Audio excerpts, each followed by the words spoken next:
these are very simple at times, even kids know it, but there are many times there are issues that even adults don't know. And I'm not talking about super advanced issues. I'm talking about issues which occur in day-to-day life. We do worship with a lot of effort. We pray salah, we do so many things related to worship, but on the day of judgment, just imagine we go to Allah subhanahu wa ta'ala and we present all our worship to Him, and it's very sad if somebody is told that your worship is not accepted because you didn't perform the acts of purity that was required. Wudu was one of them. I mean, if somebody is wearing clothes and they had some impurity on them, your prayer is not valid if there's impurity on our clothes. So that's something some people do not have knowledge about, and that's the reason why we need to know. And some people know that, okay, this is something that fell on me, and I have to remove it, I have to clean it. And they clean it, and they think that it's pure. Probably the way they cleaned is not pure, and still that's a problem. Their salah is not accepted. That's the reason why we need to learn. There are so many issues that we need to talk about when it comes to how to go about cleaning it. And even things like wudu, we all know we covered how to make wudu, but what exactly is qualified for making wudu? What if there is a bucket and a glass of, or a drop of Coke falls into it, a small drop of soda, can I make wudu with it? Or what about a drop of urine falls into it, can I make wudu with it? What if I drop a lot of Coke in it, single drop versus one glass, can I still do wudu with it? So people have this question, and sometimes when you're praying, for example, Eid Salah or something, when you're outside, maybe like the birds are going on and their excretion fell on you, right? Their urine or anything that falls on you in your clothes, what happens to it? Do you have to clean it, or is your salah going to be invalid? So these are the questions that people have, and what for people who travel in trains or maybe even just walking outside, people in this country drink a lot of beer, and you'll find the soda or the beer cans, and you accidentally step on it and the beer gets on your clothes. What do you need to do? Can you just, if you're on your way to masjid, can you just come and pray, or do you need to need to wash it, or what exactly do you need to do? And if somebody doesn't remember and those impurities are there, and is their salah valid or not? So those things are, and if you are in a very large body of water, near the large body of water, a sea water which is very salty, it tastes, obviously the ocean and everything, it tastes very salty. Can you make wudu with that kind of water, or does it have to be good water? And what if I'm holding my kids and making salah? What if my kid, it's an infant who urinates in my clothes? What do I need to do? Is my salah valid? Why do people say it's valid? What are the exceptions? And what are the evidences, and so on? What if I'm praying and if nose bleeding happened and it fell on my clothes? Do I need to stop it right there, or do I need to make wudu? Do I need to clean all the blood that fell on my clothes? What are the rulings associated with it? And if I pray here and if there was a dried urine, is my salah accepted? I don't see the urine, but I know that urine fell probably 1 month ago there. Can I pray at that spot? And if I'm walking and some unknown liquid fell on me, I don't know if it came from drainage, I don't know if it's a good water, do I need to clean it before I perform salah? Is it compulsory for me? And can I make wudu from a silver container? Is it valid? The answer is it's not valid. But why do we say that? And what precautions do we need to take, and what are the evidences for it? So all those kinds of things. So some people have a lot of doubts, some people have a lot of questions, so we will cover all those issues, inshallah. I will answer all these questions to you. But before we get into all these detailed topics, we need to learn about these three Arabic words, what they mean, and why is it important. So these words, tahur, tahir, and najas. So as you see in the chart, the distinction between three types of liquids or any object is that tahur, the first one is the best kind of liquid. This is a liquid. When I say pure, it means that if it falls on your clothes, it's okay. It's not a problem at all. It's good. You don't have to like wash it. Okay, and purifying is something you can use it to make wudu and ghusl for, to clean it yourself from filth. So that becomes purifying. An example I have here is water, of course. Water falls on our clothes, no problem. And for wudu, we use water. We can use those things. And the second thing, tahir, is something, if it falls on your clothes and you pray salah with it, it's still good, no problem. A coke falls on your clothes, it's okay. But you cannot make wudu with coke. What about Sprite? It looks like kind of water, right? It's not colored. Can you still do wudu with Sprite? It's the category of what? It's tahir. So I have X mark here for purifying. It cannot purify. So what exactly, how do we differentiate tahur and tahir? We're going to talk about it, that as well. And finally, najas. It's neither pure nor purifying, meaning if it falls on your clothes, you have to, it's compulsory, you have to wash it, otherwise your salah is not going to be valid. And there are so many examples of it. What about vomiting? What about the blood? What about the urine? What about the animals' excretion, and the belts that we wear? What if it's made of pig skin? Is my salah going to be valid? What is exactly najas? What is the list of things that's najas? So just a simple chart here. I'm going to go into details later on as well. So what happens is a liquid can go from one state to another state. So basic example is that water, when you keep adding pure substance to it, right? Islamically defined pure substance. What's an example of something pure? Like Coke, for example, right? If you keep adding it, it becomes tahir at one point. Okay? And so if I add a drop of water, a drop of Coke into the water, is it still called water? That's the question we need to ask. If I have a bucket and if I put a drop of Coke, do we still call that bucket of water water, or do we call it Coke? If I bring someone from outside and I tell him, is this water, what is he going to say? Is he going to say it's contaminated water because he didn't see anything that you are putting Coke in it? He will still say water, because what is the point then that we say that it became tahir? It's not tahur anymore. We're going to talk about it. When it's no longer called water, it is tahir. And similarly, on the opposite side, if you keep adding impure substance, at one point it becomes najas, and we're going to talk about this as well. So this is a basic thing that you have to remember, inshallah. So, but very quickly, tahur, which is like the highest level of liquid, what exactly is tahur? What are the objects that are called tahur? So obviously we mentioned one example, which is water itself.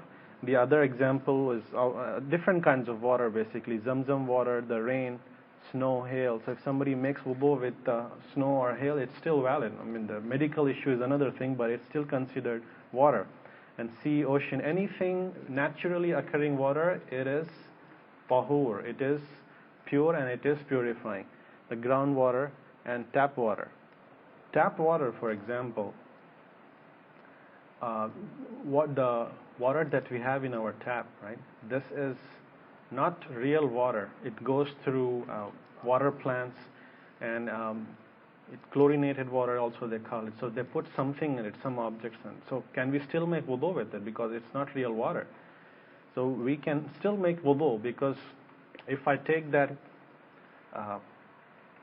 cup of water and I just give it to someone and I ask them, what is this? What are they going to say? It is water. So even though it's maybe a little bit taste is also there of chlorine, maybe it is still called water. Okay. So at the point when we say that, okay, this doesn't look water to me anymore. Now examples of tahir. I have here Coke we discussed, and soap also. Soap is cleaning. It's pure, but when it comes to, you can't make wudu with soap water. Okay, it's not purifying. It's pure, but it's not purifying. And sand. Sand, is it tahir or is it tahur? It's tahir. So what happens is, in the same bucket of water, you put, like, fill the bucket with a lot of sand, it becomes what? A muddy water, right? Can you make wudu with muddy water? You cannot, because it becomes tahir now. And the interesting thing here is that when we talked about tayammum, we said you can make tayammum with sand, right? But sand by itself is good, it can purify, and water by itself can purify you. But when you mix together, it loses both the properties. It downgrades to tahir. So that's something you should understand. And also there are some things which are off-putting, which is disliked, which we don't like, but they are still tahir. For example, if you are sick, if you have cough or cold and you have those runny nose and it falls on your clothes while you're praying, what do you need to do? Oh, is this najas? Do I need to clean it? Is my salah going to be valid? So runny nose, it is tahir, it is pure, but of course you have to clean it. It's better because it's not good to see those people who see it. It's not a good sign. So it's better to clean, but your salah is going to be valid, inshallah. Same with saliva and poison. What do you think? Poison falls on your clothes. Do you have to remove it? So we know poison, of course, it's haram to consume, and anything that can harm you is haram. But when it comes to cleanliness, we don't see whether it is haram or not to consume, because we are not talking about consumption. We are talking about purification. So poison, it's not najas, it's not filthy, it's not impure for your body. If it falls, it's still pure. I'm going to talk about other examples as well. And najas, this is the topic which is going to take a lot of time, because there are many things which are najas. So we're going to get into this a little bit detail, but one thing that you should remember, when does something becomes tahir, from tahur to tahir, from higher level to lower level? Whenever there is a change in characteristic. And we said there are three characteristics. One is smell, color, and taste. So these three things, if they are changing, then it is a problem. Then it is a problem. It's not called water anymore. Okay. So najas, this is a word that you should know. So najas basically means impurity. Okay, and najasa means anything impure, filth, or any impure thing that's there. So the important thing, as we said, it's something which is not pure and it cannot purify. And if you have it on your clothes, you have to repeat your salah if you prayed with it, and you have to clean it. And obviously, any najas thing you cannot consume also. If like pork is also najas, you cannot consume it. So the thing is, it's not just about falling on clothes. Najas, it's about the place where you pray also you have to consider. And what if I went to my friend's house, he has a lot of children, and he told me to sit down on the sofa, and the sofa had urine, looked like urine. So should I sit there or not? So those kind of things, where we sit is also important. It needs to be clean. It cannot be filthy, and we should have that cleaned as well. And same thing applies to clothing and shoes and the body itself. And it's obligatory. This knowledge is obligatory, and we have to avoid as much as we can. Now, why do we say, where do we get this information that I have to avoid it and my salah is not going to be valid? So Allah subhanahu wa ta'ala said in Qur'an, in Surah Al-Muddathir, وَثِيَابَكَ فَطَهِّرْ وَالرُّجْزَ فَهْجُرْ. Allah subhanahu wa ta'ala is saying, Rasulullah sallallahu alaihi wasallam, that purify your garments and keep away from all impurity. And it's intended for us also. So you have to purify and keep ourselves from purity and take all steps to remove that impurity.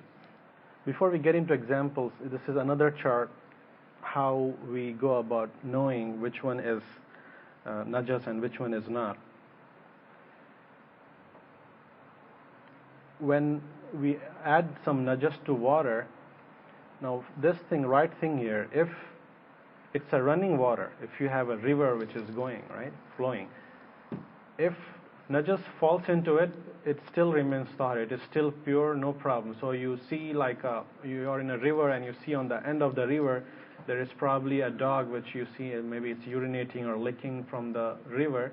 Can you still make wudu with that water? It's very far away, but the thing is, anything that is running water, it never gets najas. It doesn't get, you can always make wudu with it. Now, this thing is important. This is what you need to remember. Stationary water, water that doesn't move, it stays in a bucket or stays in a pond, it's there, okay? And if something falls onto it, then we need to see, is it below 2 kullas or not? 2 kullas is basically around 50 gallons of water, you can say. And if it is very less water, just a bucket of water is going to be below 2 kullas. If a drop of urine or a significant amount falls into it, it becomes najas, okay? You cannot make wudu with it anymore. But if it is very, very large amount of, a water body like a pond or a swimming pool or something like that, it's obviously going to be more than 51 gallons, then we need to ask the question, okay, did the characteristics change? Did the odor, did the smell, did the taste change? Okay? Because sometimes people can get into swimming pool and they might urinate in there if they are not careful about purification. What do I need to do when I go into swimming pool and then I come out and I quickly make wudu and I make salah? Is my salah valid? Because in a swimming pool somebody urinated. So the basic characteristic that if this one has changed, then yeah, this is najas. You cannot make wudu with it and you have to clean it from your body. If it's not changing, then it is tahir. Okay, so that big quantity of water, it is still okay. Even though it's a little less than 51 gallons, or it's more than 51 gallons, then you check on this one. So, in example of najas, it's very clear. You look in the characteristics. But when it comes to tahir, you just ask one question. Is this considered water or not? Okay, no matter that characteristics change or not. If people say, okay, this is still called water, even though pure substances went into it, we still call it water, so we can make wudu. Okay, the taste might change a little bit, okay, but still, just like the example of chlorinated water I gave, the taste changed. Some people might say, I can taste chlorine in there, so my wudu is not valid. No, that's not correct, because chlorine, is it a pure substance or an impure substance? Chlorine is pure, so even if the taste is changing, it is still okay. But if somebody mixed najas in it and you can smell or taste the najas, then you cannot make water. Okay, so this is important. So we see characteristics only when we talk about najas. Otherwise, it's all good, as long as it is still called water.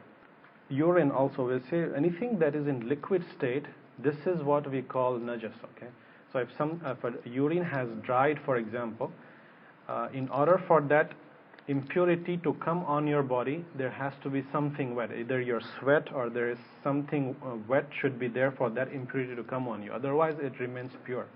Okay? So when you make sajda and if you have sweat on it, that urine can get on your body. But if you sit on it, your clothes are not going to have dirt on it. So the impurity doesn't get transferred. You don't have to change clothes. And one hadith or one fiqh issue that scholars mention is that if a liquid falls on you and if you do not know whether this liquid is pure or impure, what should we do? Then if we don't know, the thing is we should not inquire about it. Okay, that's what Rasulullah ﷺ told a Sahabi, that do not even tell him. He asked a person, he thought that is it najas or not, so he began asking people. So Rasulullah ﷺ told other people that don't answer him. Don't answer him. Because if you don't know, you don't know. You don't have to go about asking. Okay? So this is something. So if somebody fell, we just see it. Does it smell very bad? If it looks okay to you, then that's it. You just assume it is okay. Okay? Unless you have very clear evidence that it is najas, you don't have to clean it. That's what we learn from the hadith. Okay, so let's get into different examples of what exactly is najas, all the list that we need to be aware of. First example is any excretion of humans, anything that comes out of our private parts, that is najas, no matter what it is, okay? Any liquid that comes out. So that includes urine or the stools or the... Now, for urine, we need to talk about an exception here. So Rasulullah sallallahu alaihi wasallam, he said that male infant's urine is okay. It's not a najasa. You don't have to compulsorily clean it, but even though it's off-putting, you don't have to clean it. This is a hadith in Tirmidhi, which is a Hasan hadith, in which he said, sprinkle the urine of a boy and wash the urine of a girl. So he differentiated the boy and a girl, an infant. If you're holding a small baby and if urinates, you just have to sprinkle or just clean it with your hand and it's going to be okay. But if it's a girl, you have to remove it, wash it, soak it with water, and you have to do that. And why do we have this differentiation? Rasulullah ﷺ did not give an explanation. Maybe, medically we do not have an explanation either, but maybe one day, inshallah, we will find the chemistry of this, and maybe people will start accepting Islam because of that. But this is hadith. Rasulullah ﷺ told us to do so, we do it, okay? So whether we understand or not. But the question that people have is, what do you exactly mean by an infant and child? Where is the mark? So what scholars said is that if the baby's main food is mother's milk, then it's called an infant, okay? So it may be 2 years of age or lesser, but if the child may be like 1.5 years, if he started to eat solid foods and that becomes like the main diet of the child, then it is no longer considered an infant in this category. You have to, even if the boy, if it's eating solid food, you have to wash it, take it out and wash it. That concession is only for less than 2 years or one whose main diet is mother's milk. Now the gastric discharge, is it najas or not? So if wind comes out from a person, what's the ruling? Is it najas or not? It is not najas. If it were najas, and if a wind comes out, you have to basically remove your clothes and wash it. So we don't do that. Okay, so it is not najas unless something else comes out with the wind, which is najas. Okay, otherwise it is not najas. Other thing that we need to talk is anything that comes off private parts which is not excretion, okay, which we don't usually come out. We talk about blood. If a blood comes out, if somebody has medical problem and it comes out and it falls on your clothes, you have to clean it. Otherwise your salah is not going to be valid. Same thing with menstrual blood, and same thing with other fluids that adults discharge. That is najas. However, there is an exception of the money about the sperm. The scholars said that it is not najas. It is not najas. Our creation is from sperm and cannot be impure. However, the thing that comes before the sperm, which is the preseminal fluid or the prostatic fluid, that is najas. So the difference, we are going to cover about these different kind of fluids. This is the one that comes with a lot of quantity, and this one comes with small quantity during the initial stage. So that's the difference. Money is not impure. It is not filth. So even though you're supposed to remove it because it's off-putting, but somebody happens to pray with it, the salah is going to be valid. And there are many ahadith we're going to cover about it. Why do we say? Where do we bring the hadith? What's the evidence? And there are a lot of ahadith about it. But just to give you a summary, this is not najas. But other discharges, what about this saliva or a sweat or breast milk or human hair? Is any of these najas? None of this is najas, meaning anything that falls on your cloth or anything, you don't have to clean it. Okay, you don't have to clean it. So this is all okay. Now blood. So previous slide we talked about the blood that comes out of private parts, but what about the blood which comes out of my hand? What if I have a paper cut? I was handling papers and blood started coming out because of a cut, and it fell on my clothes. Now, do I need to take that cloth off? So the scholars differentiated between large amount of blood and small amount of blood.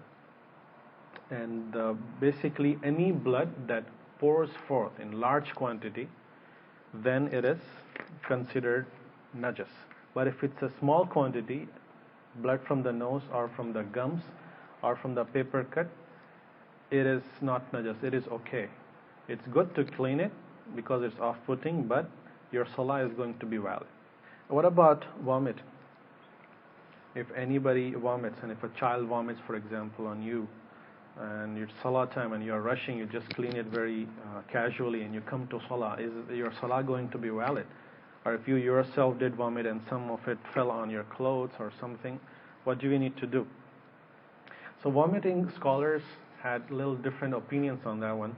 Some scholars said that, yeah, it is okay, no problem, vomit is not najas. But some scholars were strict and they said, no, it is najas.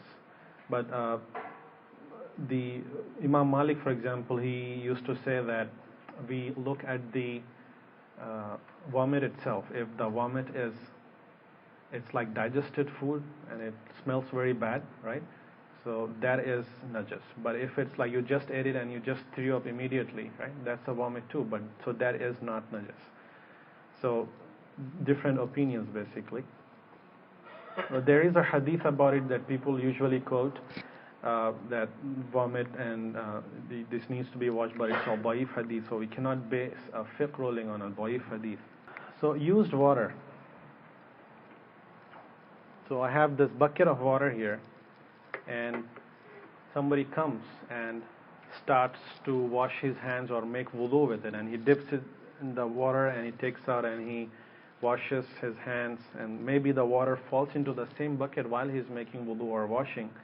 Now this is called a used water. If somebody used the water, then it is used water. And there can be many ways this water can become used.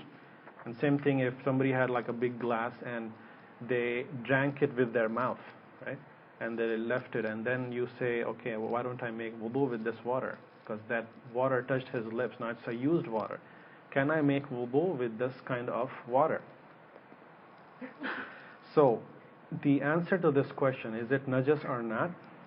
So we first have to ask the question, yarhamakullah. So what exactly was the person cleaning or doing? Okay, if he had impure or unclean object on him, like if urine fell on it, if urine fell on his hand, and then he dipped his hand in the bucket and then cleaned it, and that water fell into it, then that's a problem. Okay, because he made it a used water by cleaning najas, by cleaning impurity. So that used water also becomes najas. But if it was used for just doing regular cleaning or just to make wudu or just touched his lips, so that water still remains good, tahir. So you can also make wudu with it. And if obviously if the color is changing so much that it's no longer called water, then you cannot make wudu, as we just said before. And junub person, we talked about junub person, a person who is in major impurity, right? Someone who has to compulsorily make ghusl, okay? But he didn't make ghusl. So what happens? Can I, if that junub person touches me, does it break my wudu, or do I have to clean my body with water because a junub person touched me? So the answer is junub person, a person doesn't become impure by himself, okay? He might have impurity on his body, but he does not become impure as a person. So this happened one time in Rasulullah sallallahu alaihi wasallam, you know, his Sahabi Abu Hurairah radiallahu anhu, one time Abu Hurairah radiallahu anhu saw that Rasulullah sallallahu alaihi wasallam was coming, and he just quickly went away. And he later Rasulullah sallallahu alaihi wasallam found him, and he asked him, where did you go? So he said that, Ya Rasulullah, I was in a state of junub, I was in a state of major impurity, and I did not want to sit with you until I did ghusl. So Rasulullah ﷺ said, Subhanallah, the believer does not become najas. He does not become najas. So this is a hadith from Sahih Bukhari. So this doesn't matter. Containers, gold and silver, you cannot use it for purification. You cannot use for food consumption as well. We covered it when we were talking about fiqh of food last year, I think. We cannot eat from gold and silver, and same thing applies for wudu.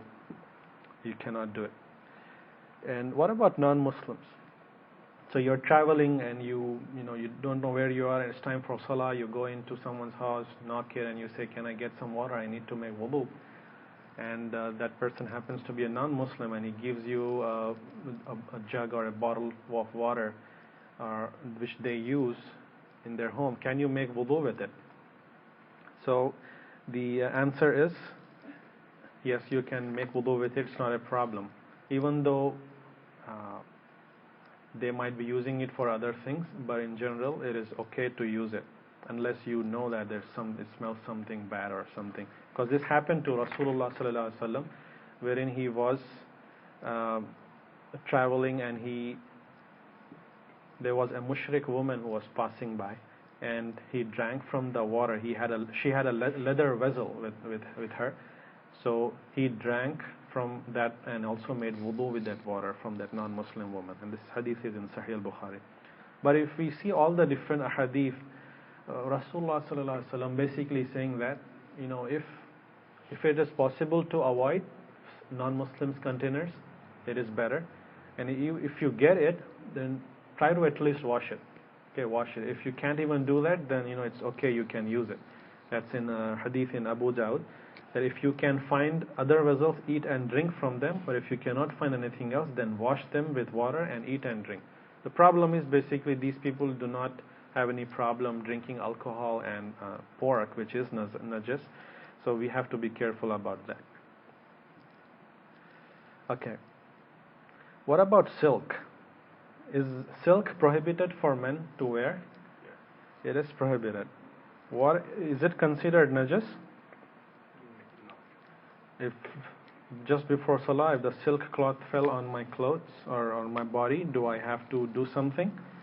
No, I don't have to do it. Just the example of poison that we gave. Something is prohibited doesn't mean it is najas. Okay, so silk is not something that causes us to make wudu or clean it.